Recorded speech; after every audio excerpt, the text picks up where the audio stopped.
Welcome to Team Futurism. I'm your host, Peter Clark, and today I'm interviewing Loren Dalbert, who is an advocate for guaranteed income programs, a UBI consultant, and a futurist. So I talk a lot about universal basic income kind of in the abstract, but you have a lot of experience working directly with communities who have benefited from guaranteed income. I want to explore that most specifically today. But before we get there, tell me a little bit about your backstory, who you are, where you're from, and what got you interested in guaranteed income. Well, I'm from Richmond, California. I grew up here in the Bay Area and joined the military pretty early on at 16. While I was a junior in high school, and right out of high school, went into the Army, served in the Army for 5 years. And while deployed on active duty, you picked up a case of what they're calling PTSD nowadays. And didn't know it, but as a Cold Warrior, someone who was deployed in the Cold War, and although there wasn't any engagement, there was a lot of posturing in the nuclear weapon spaces, which is where the space that I worked in the military. And so during that period from 1982 to 1987 that I was serving, that was periods of the Cold War. In 1986 is when I picked up my case of PTSD. 87, it started showing in my work, and I realized I was going to have to get out of the military because there's a saying nowadays that the body keeps score, and my body was letting me know that a career in the military was not going to be a path for me. So I came back home and left the Cold War just in time for a very hot war that was taking place in Richmond, which was the crack wars, which were popping up all across America in urban centers. And I went from being a straight A student with plans on going to medical school to and a year and a half later, sleeping in a van and trying to figure out what was wrong with me. And eventually left the Bay Area in 1991 and really started my life over and had the beginning of my kind of exploration around the different cultures in America. So I moved to Washington State and then to Oregon. And then from Oregon, moved to to Augusta, Georgia. And that was my first time being in the South, which was a bit of a culture shock, especially coming from Portland, which is like one of the whitest places in America, and then going to one of the blackest places in America. That was quite a culture shock.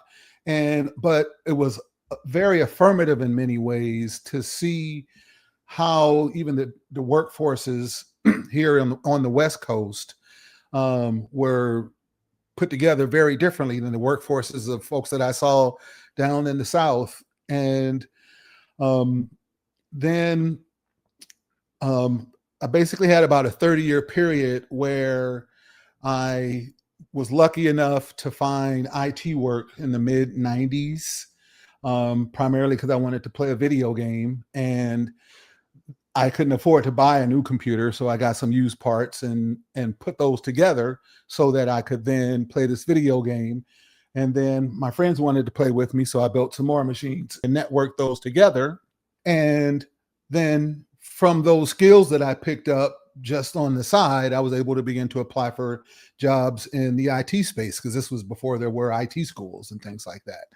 And so I got the opportunity for the next 2.5 decades to work in IT, mostly in the entry level spaces, but doing very high level work from those spaces, primarily because I didn't have a degree. And then in 2015-ish, suffered the loss of the mother of my children, which re-triggered my PTSD. And then, put me back out on the streets for 4.5 years or so. And then got me back here to the Bay Area here in California, where I got stably housed with the help of the VA. And then because I had this kind of like super woman who was my VA case manager for housing, who basically decided that I just had too much talent to be sitting around the house in my little monastery built for one, breathing in and out and doing, really deep, mental health and mental wellness work. And so she sent me this job offer to fill in a role as a lived experience consultant in homelessness with the county of Contra Costa County here. And I had no interest in taking on that job. I just thought, what the heck kind of job can you get that you have to be homeless? What's up with that? So I just primarily went to that interview out of curiosity, because I have that curious mind. And I kind of set myself up not to be hired. I had a scruffy afro, this big scruffy beard, and this hat that read, "This veteran is medicated for your protection." But evidently I kept saying the wrong things to not get hired, and they hired me. And halfway through this design team of helping to integrate workforce development here in Contra Costa into the continuum of care for the homeless, I moved into a co-leadership position on that design team. And then once that project ended, I was offered a role, or to apply for a role in a poverty fighting initiative called Mobility Labs, which was a national initiative funded by the Robin Hood Foundation out of New York City. And they created 9 communities across the nation to explore economic mobility, but from a community-centered point of view.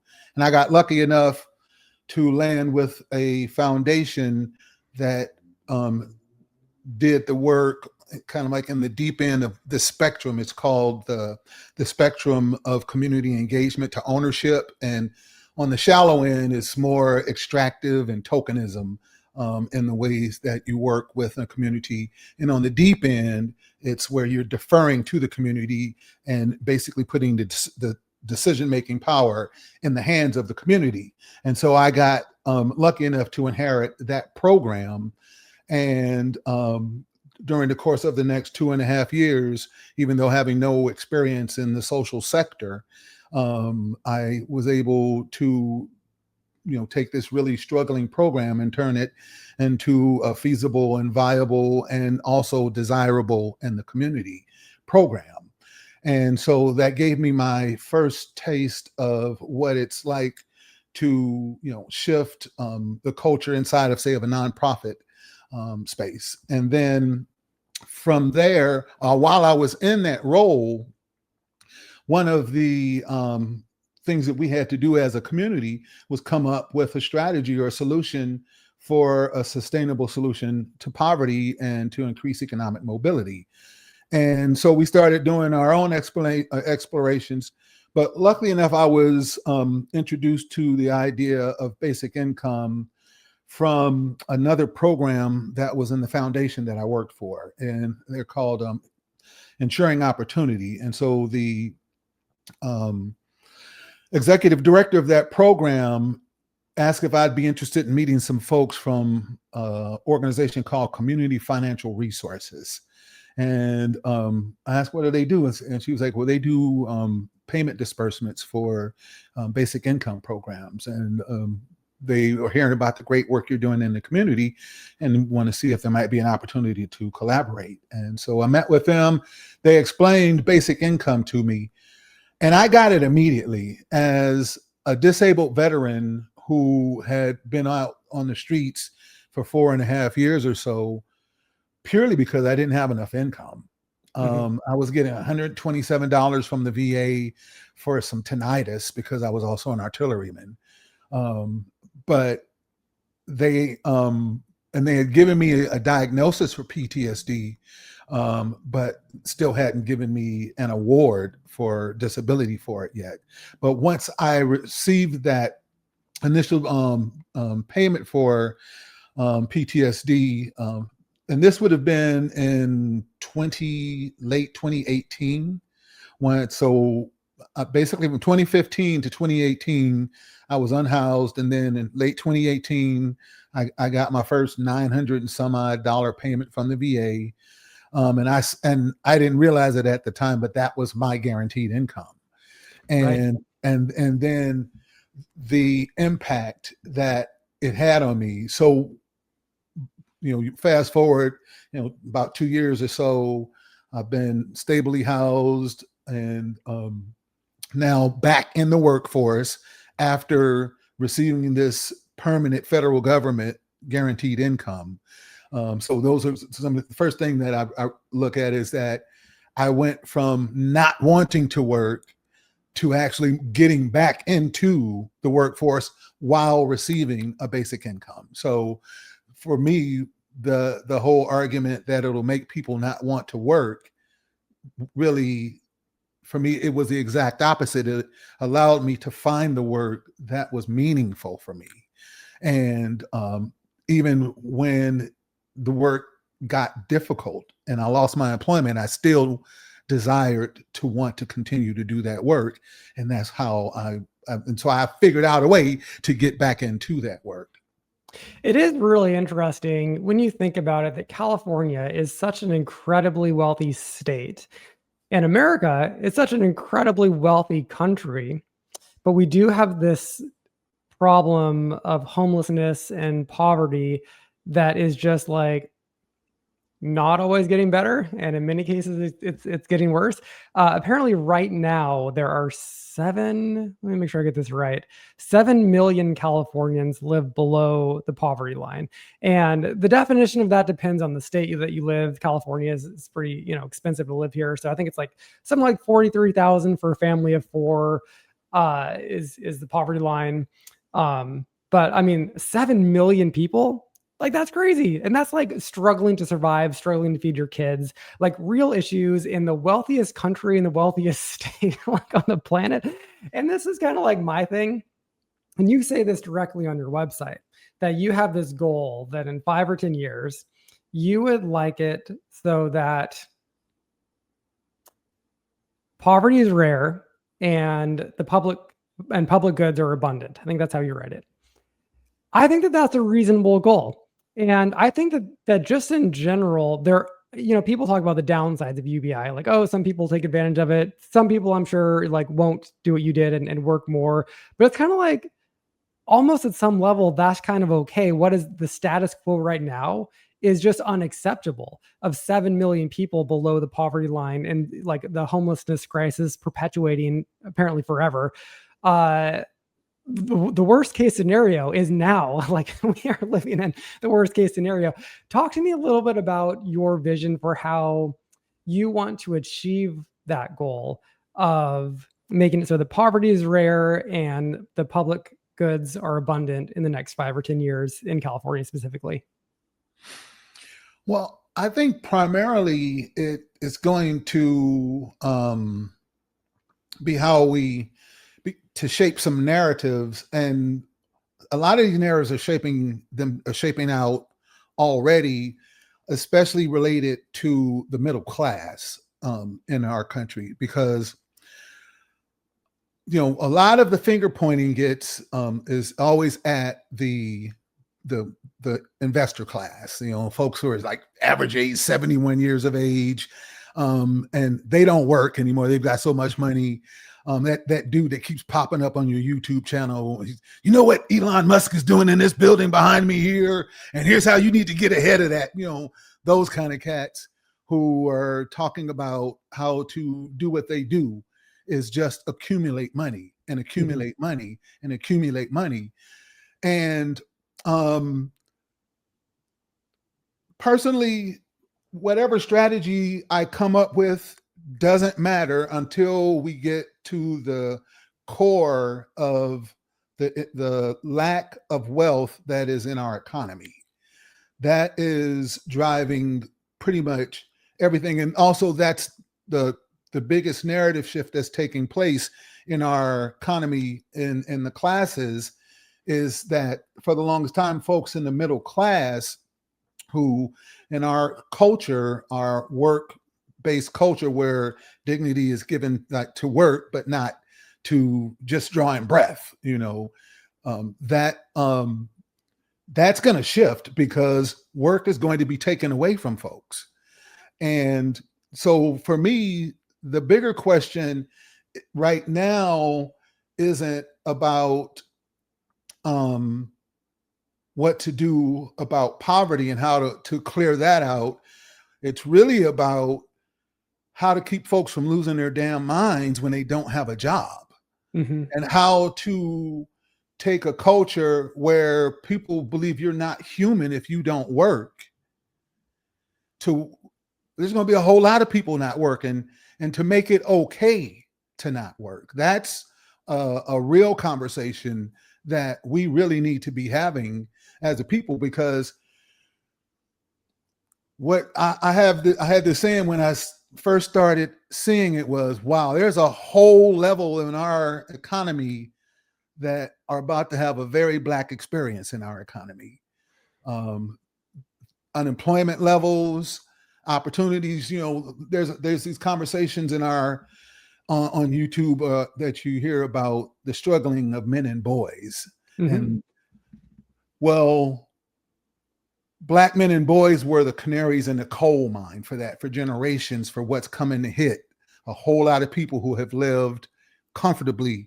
And so that's another conversation that we need to be exploring. Can I throw you my theory on this? I'm curious what you think of my theory about this. So Yeah. I think, okay, so there is this vision that, some point in the near-ish future, like there is going to be a job apocalypse, and a lot of people, because of automation, are going to lose their jobs. I kind of think that the narrative has always been that you need a job to give yourself like value. But if you think about it, like a job is just a status game. Kind of fundamentally, socially, that's what it is. Like it gives us like a game to play so that we can achieve status in the world. Mhm. But there's all kinds of status games that you can play. You can play the status game of like being a socialite, or being great at sports, or being like, famous as a musician. There's like an infinite number of status games. And you do see this with like that class of people that you referenced, who are just like the finance class, who are all in their 70s and retired. Like they still like they manufacture their own status games, and a lot of it is like playing golf. You know what I mean? Like a totally useless endeavor, but all of a sudden at a certain point in your life, and I had an uncle like this who lived in Vegas and like retired and just like gambled on the golf course, and that was like his life. Totally happy dude. Like we just need new status games, or we need to lean into status games that could replace the idea. I mean, assuming that we're all not like desperately, destitute, because there's wealth isn't being dispersed and we're all like everyone's living on the street. So assuming we have our basic needs met, if we can just have some status games that fill the role that jobs previously filled, do you think that that's the direction that we could go in? And yeah, what's your thought on that?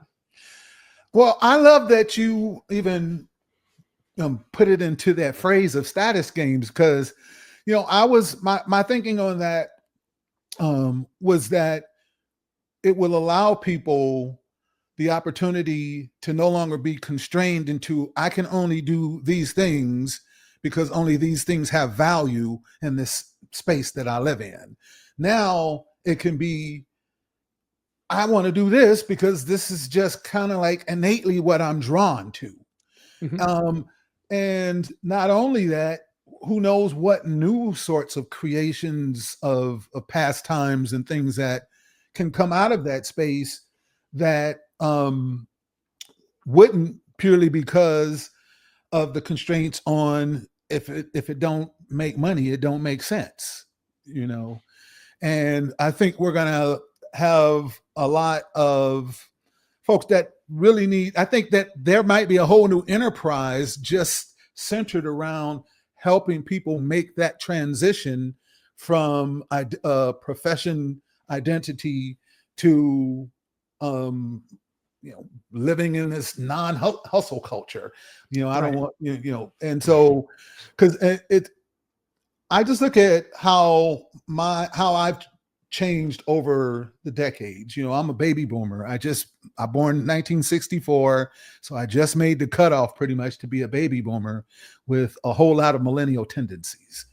And Um, so I've seen a lot of change in my lifetime, but it's only been in the last 5 years that I've made a humongous change from a space of deep generational apathy to the space of empowerment. And if folks aren't able to feel empowered in some way, shape, or form in whatever is to come out of the changes that AI are to bring, then there's nothing more dangerous on this planet than some angry testosterone that has no outlet for it. Yes, I say this all the time. That's the number one demographic of people we need to worry about. It's like young men with nothing to do. And I would actually caveat my previous rant about status games, and that I do think that some status games are more valuable than others, or healthier, I should say. Like the teenage boy who gets all of his sense of self-worth from playing video games 17 hours a day, like I don't think that's great.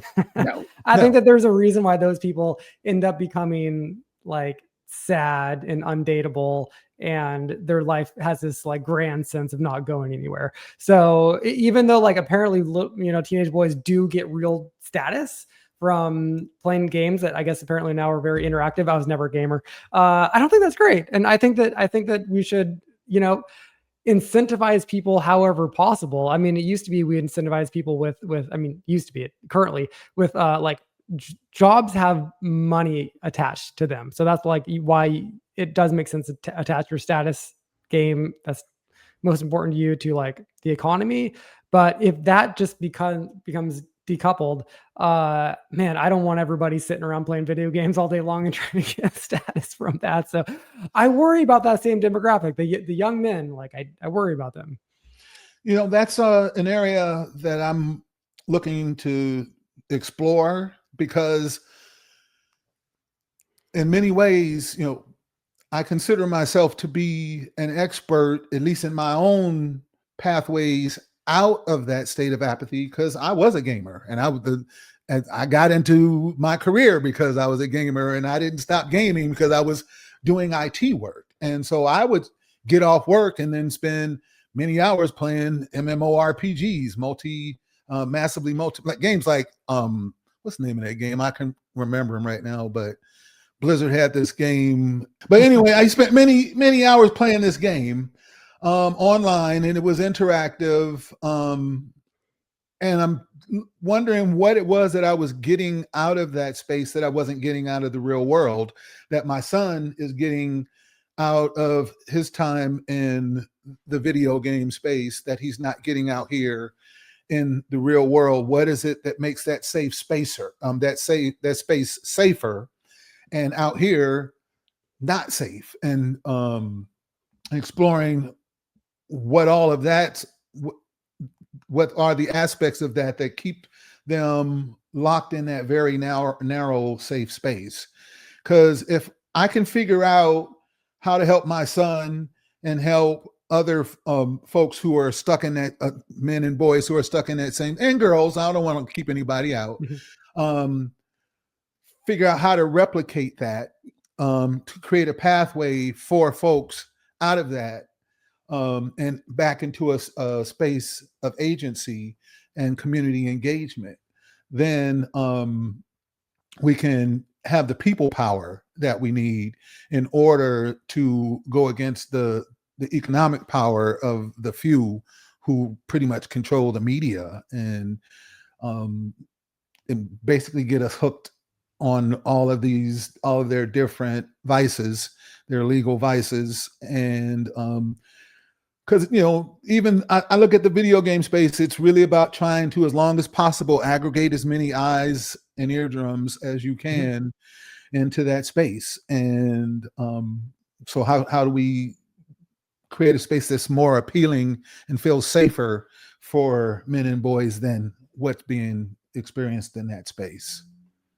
Yeah. Oh, definitely. I think that this is going to be a real problem for society, and it kind of seems I'm generally very pro technology, but I worry about social media and I worry about media in general. I just it's the incentives are not aligned for the healthy use of any of this stuff, right? I mean, like I spend too much time on social media, and that's not because I want to. It's because like it's just designed to keep me there, and it's designed to addict me to it, right? So we all have like everybody has their certain like tech related vice right now, and it's not all bad. It's totally not all bad. I mean, like half the time when I'm looking at my phone, I might be reading the New York Times or whatever. Yeah, I might be doing something like very like highbrow and productive, or I might not be. Mhm. So I don't know. I think that that if we do even just like having conversations like this and knowing that like the goal is almost not that complicated. We just want to have like real community, and we want to be able to like thrive in the future as technology becomes more and more embedded in our daily lives.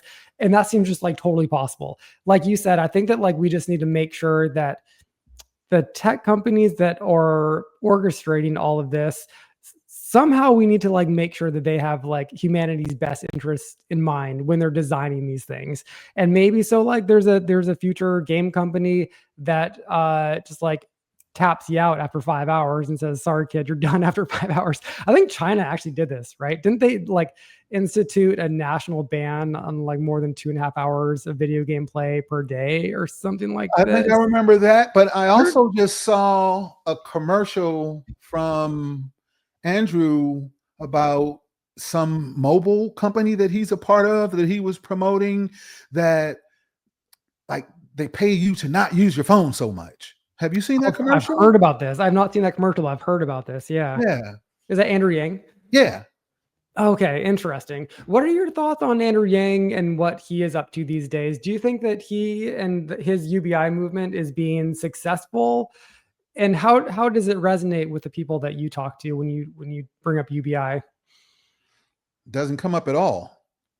Oh, Um, really? Okay. yeah, I haven't heard much about what he's up to. I don't do a lot of the news and in the work groups and policy stuff, even in the national conversations. I haven't heard what he's up to. I haven't either. That's partly why I was asking. I rarely hear his name anymore, which is interesting. I knew about UBI for a while, but like he definitely was the person who like brought it on my radar in the sense that like, oh, this could become a national conversation. When he brought that up and was running as a presidential ticket with that as his main platform idea, that's when it was like, oh, this could become mainstream because it seems so niche prior to that. I am curious. You have a number of videos on your website with you in talking to local community politicians and discussing some of these programs, some like guaranteed income programs. Are local government officials, are they mostly I mean, do you get a lot of pushback in those meetings, or are people mostly like amenable to it? It's still a a narrative, a lot of narrative work that needs to take place around the idea of basic income because there's still a lot of people who could benefit from basic income who their first gut reaction is, oh, I don't know if that's a good idea. Mhm. Or, you know, conventional wisdom, which I like to say is mostly convention and very little wisdom, is strong. And we often just have a gut reaction to stuff. And it just goes on generation to generation to generation. And oftentimes it's very invalid. Some of the strongest advocates for basic income are often not strongly opposed, but not, quite often leaning against it on the fence when they first hear about it, even in the community work that I did. And then also, some of the other things are for communities who collectively could all benefit from basic income. Um, some members of that population will say that other members of that population shouldn't get it.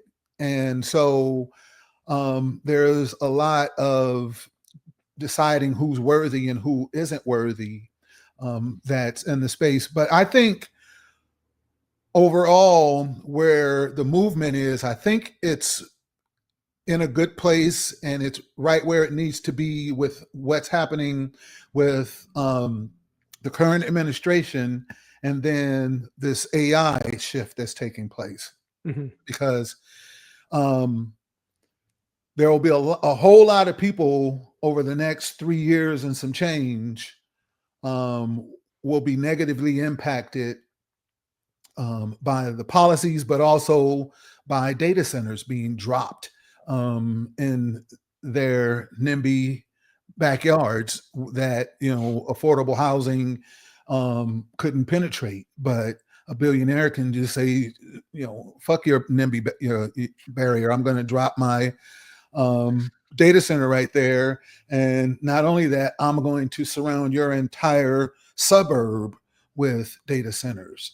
And these are folks who normally would be against a basic income, because these are folks who are, if you don't work, you deserve not to have anything. You deserve to be living on the streets. And I damn sure don't want your affordable housing close to affecting my property values, so they're not altruistic people. They are circle the wagons and keep your low income housing away from my housing development kind of people.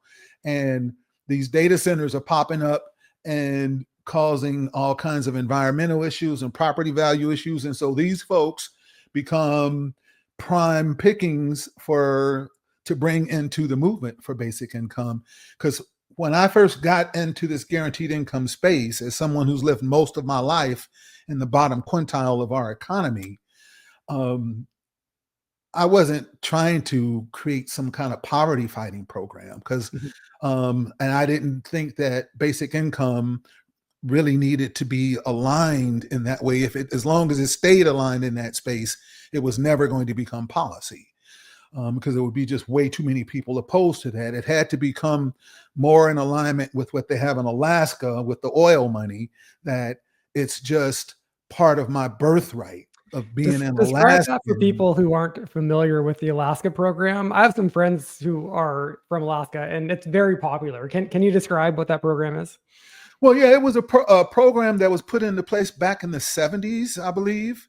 I'm not an expert on it, but it was put into place by a Republican leader who, at the time when they were having those conversations about how to, what to do about this oil, all these oil profits, he says, well, look, we can give this money to the government, or we can give this money to ourselves. And they decided to create this profit sharing program with the residents of Alaska, so that all Alaskans once a year, they get a check ranging somewhere between $1,000 and $2,000 a year from the oil money.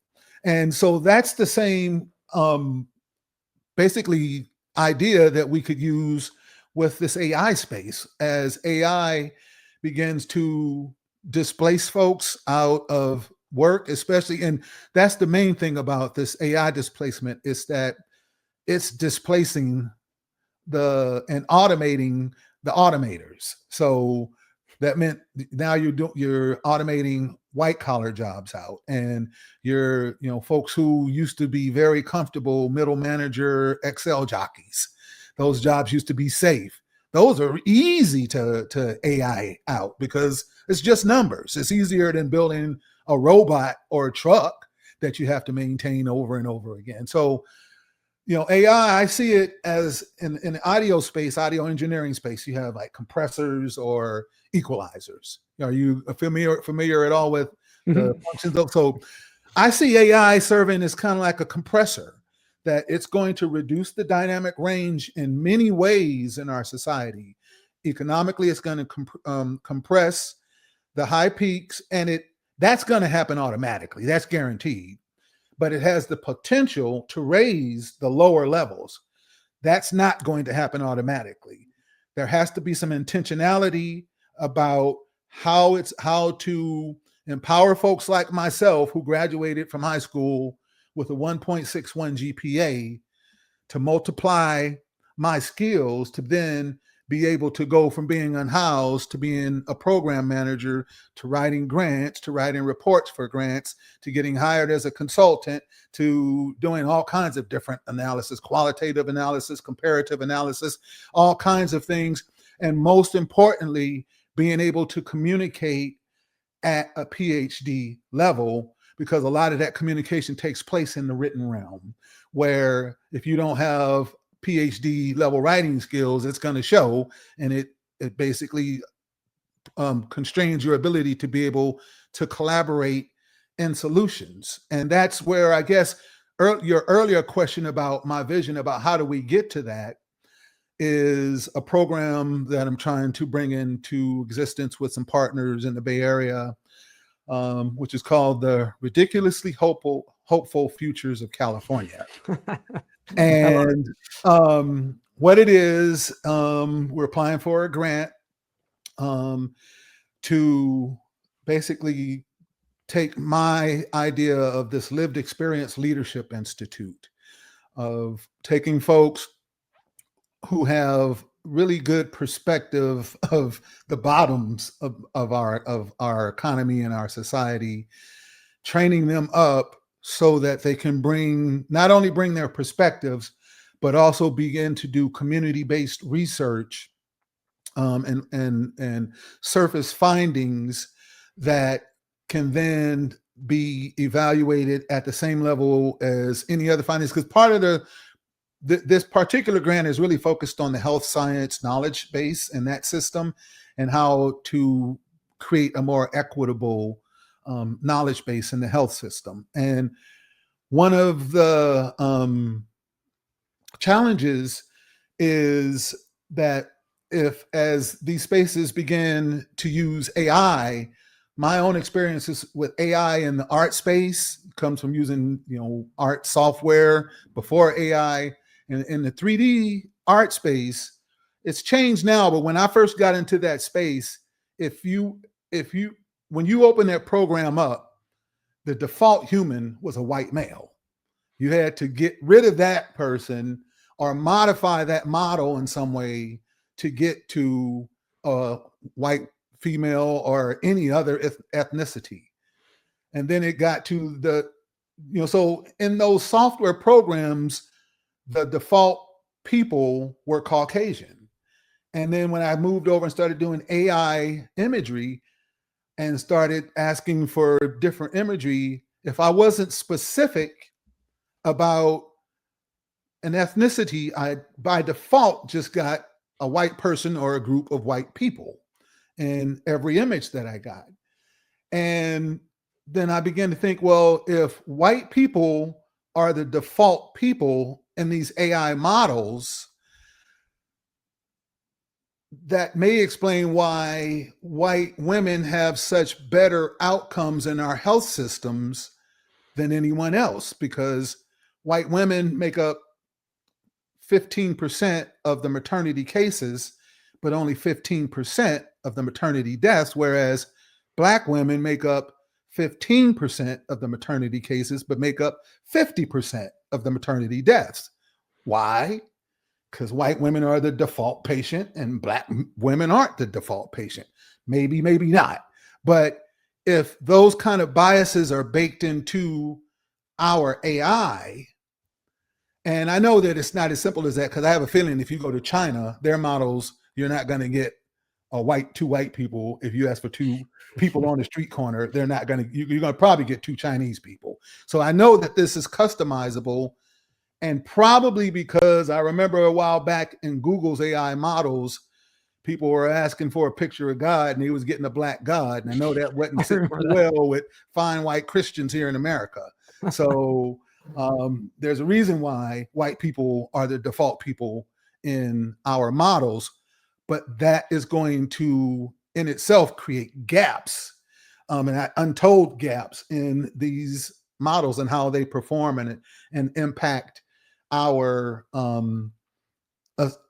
society in many different ways. And so, my partners, when I introduced that AI concept into the idea, that raised their hackles a little bit, and they got a bit nervous. But I believe if you ain't making people nervous, you probably ain't doing nothing worth doing, because it's probably very much within the status quo. Yeah, And my take is that we are in general hopefully moving toward a world where everything is just more personalized. Like not only like healthcare, but I mean like everything in the space is just more personalized.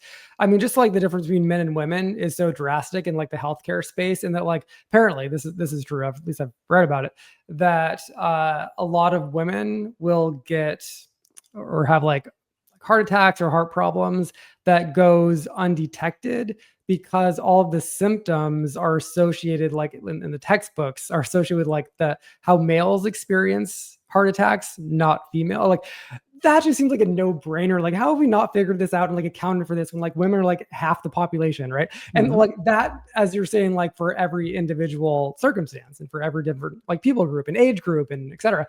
And I do think this is exciting in the world in AI because AI can maybe actually like take all the data that's necessary and customize it so that we do get our personalized little healthcare bot that like knows all of our data, knows exactly who we are and exactly what studies apply to us and what don't.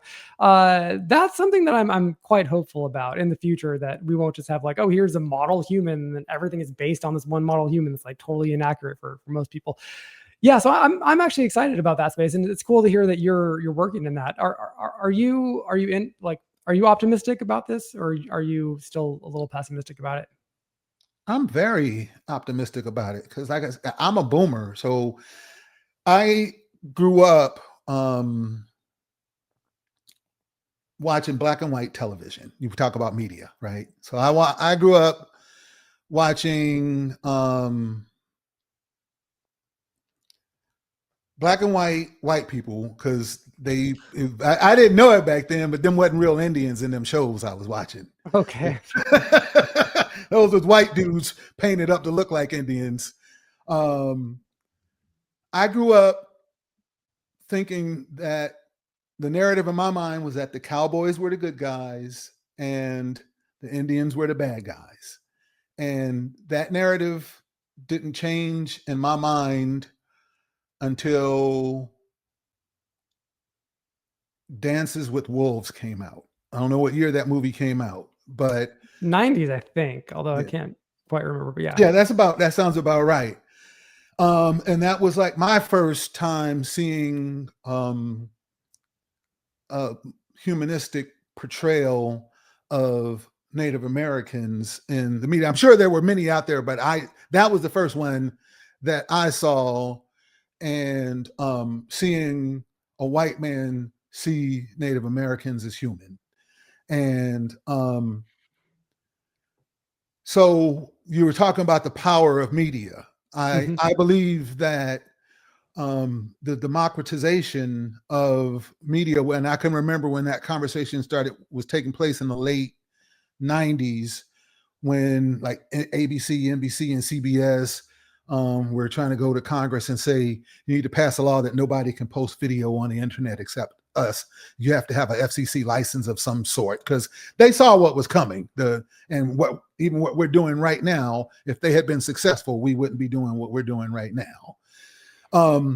But I've just seen the computer, the home computer. I saw and have heard all of the horror stories about what the computer was going to do. And yes, it did it in many ways to our community, but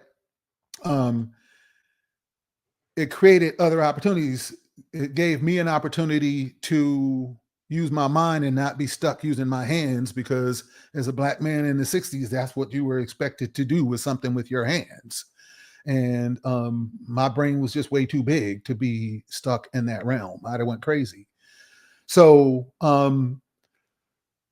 yes, I see the perils and the potential perils of AI, but I just see what I've been able to do with it, with my rudimentary skills, and that if I level up and find other people in my community and help them level up, that we can, and with intention, show that we can raise those levels at the bottom, because otherwise we're going to end up in that damn Hunger Game scenario where you just have the ultra rich and everybody else is poor, and we're, that's fiction, but I don't see that happening. I'm not really worried about this administration. It's hard to change this system in one way or another. And that's whether you're trying to roll it back or try and radically change it so that it's better for everyone. So I know that the work that I'm trying to do is difficult, but it's what I'm supposed to be trying to do. Is I see this possibility for a hopeful future that is equitable, where people just have enough, and then they can decide what they want to do with their life from there. That's what it's really all about, is taking the pressure off right now of not having enough. And we're at historic levels, unprecedented levels. And you hear that term a lot about this is unprecedented and that is unprecedented. A lot of shit that they're doing is not unprecedented. It's just happening to a group that this never happened to before. Mm-hmm. That's what's unprecedented about it. What is unprecedented is the diversity of people who are being left behind now. Mm-hmm. Some of whom actually even unwittingly voted for this dude. Mm-hmm. And now, like farmers in the Midwest. Exactly. Keep reading the stories. Yeah. So that and that's an opportunity. That is an opportunity for a massive narrative shift about the importance of work and the valuation of people, which in my opinion is zero. Mm-hmm. Yeah. Well, tell me a little bit about what you're up to now and what you are up to next. So right now I am helping to build out the pilot for basic income pilot participants. And so we have a group of— Is this for Contra Costa, by the way?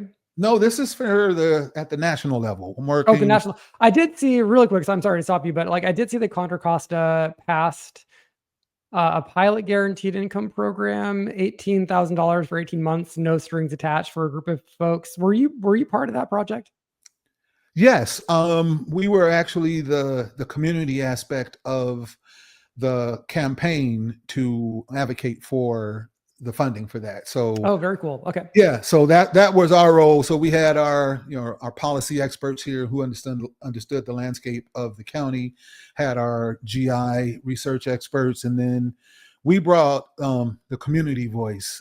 But ours was a little different because a lot of times when they bring in the community is often there, if you're talking about economic issues, just there to tell their poverty story. But we had actually done a community designed and community-led GI pilot here in the county, particularly so we wouldn't be relegated to just coming and telling how GI has really helped us, which is a good story. But I was more interested in being able to discuss implementation and the policy of that implementation from a standpoint of a practitioner, not just a participant in a pilot. And so still involved with that a bit. The county, instead of putting out to nonprofits who would then implement the pilot, they decided to bring it in-house. So the county is implementing it. And so there's still the same priority populations. And I am in some communications with the manager who's in charge of implementing that. But since it's a county project, a lot of that is not being shared outside of the house. But I'm right now helping to design the national infrastructure for the Union for Basic Income participants. And so, it's been over 140 pilots across the country with close to 40,000 pilot participants. And so our goal is to mobilize as many of those as we can into an infrastructure that is focused on guaranteed income or any basic income policy at the national level, but also part of a much broader national infrastructure of coalitions from different areas, all fighting for, sweeping national change. And so working to build that out. So we anticipate bringing on the first cohort of participants in January, once we get the infrastructure set up. And then once that's up and going, and then I'll separate from that and move over into the ridiculously hopeful Futures of California project. Hopefully by then we will be funded and start recruiting a cohort of probably about 25 folks, and preparing them to become community researchers, training them in AI literacy, how to use AI for research, and then start to dig into some community-defined research sprints, and just go from there, man. Because I think that the main thing we have to do if we really want to see the changes we want to see is we have to change who's in the room when the policies are being crafted. My experience of being in the room during the California Hope baby bonds conversation around and that policy, when they got to the paragraph related to how they were going to disperse the payments, it was written up and advocated for by the people from the state that if these young transition age youth didn't have a bank account, that they would receive a paper check. And as someone who has been unbanked twice in my life, I know that if you would have given me a paper check back then, I'm going straight to a check cashing place or, place like that, places that they're not really providing financial services. That's wealth extraction from folks who have no wealth. And if this program was supposed to be a program that was supposed to help close the wealth gap, it was inadvertently about to become a wealth gap widening, a state-sponsored wealth gap widening program, purely because they didn't have enough perspectives in the room. And so if you only have governance experts in the room, when you're talking about policy, they're only going to see the government or system side of that policy, and you end up with half-ass policy. The only way you can get whole-ass policy is if you have enough perspectives in the room that you can see the whole ass. And so that's what this project is about, is preparing folks to be in those policy discussions while the policy is being shaped, because voting is kind of like raising your hand and saying here when they're calling taking attendance.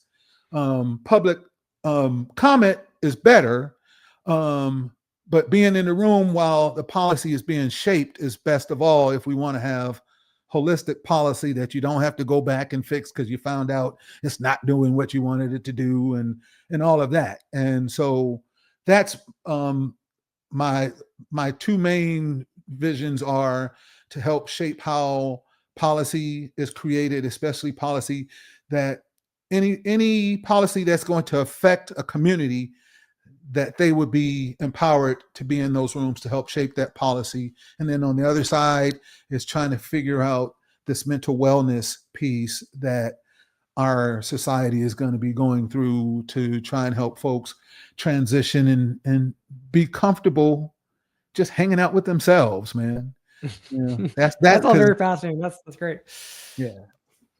So I'm going to put your website link down in the show notes so people can check that out to see more about your work. And thanks again for coming on, Loren. That was a fascinating conversation. Man, I really appreciate it. And the only thing, I talked a lot and I didn't get to learn a lot about you. I know that's how these shows work. So maybe I have to create a show and then I can interview you. You should totally have a podcast. Yeah. I'd listen. Cool, man. Appreciate that.